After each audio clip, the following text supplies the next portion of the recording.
Bienvenue pour cette nouvelle chronique de jurisprudence du droit de la franchise. Je vous commente aujourd'hui un arrêt de la Cour d'appel de Paris rendu le 11 mars 2015. Il est relatif à l'intuitu personae dans les contrats de franchise.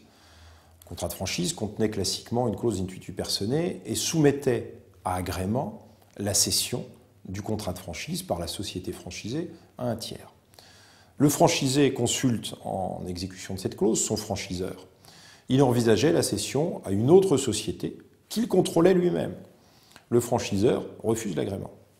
Le franchisé considère que les termes de la clause n'interdisent pas la cession à une société qu'il contrôlerait lui-même. Il procède donc, outre et contre l'avis du franchiseur, à la cession du contrat. Le franchiseur la signe, fait en violation du contrat et sollicite la résiliation du contrat à 7 heures. La Cour d'appel de Paris approuve le franchiseur et dit que cette cession du contrat de franchise est fautive. En effet, elle estime que les termes de la clause visaient la cession à tout tiers et donc que l'intuitu personae, ce faisant, s'appliquait à la société qui a signé le contrat de franchise, qui ne pouvait donc pas le transférer à un tiers, quand bien même ce tiers aurait été contrôlé par un même associé que celui qui contrôlait la société franchisée.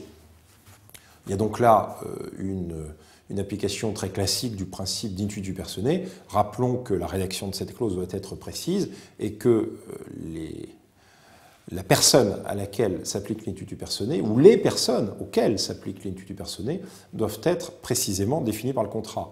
Cet intuitu personae peut s'appliquer et doit s'appliquer à la société signataire du contrat et doit également cumulativement s'appliquer aux dirigeants de celle-ci et à ceux qui en exercent le contrôle, qui peuvent être distincts. Il faut donc qu'il y ait à la fois intuitu soci, en quelque sorte, et intuitu personae, portant également sur l'actionnariat et la personne du dirigeant de la société franchisée.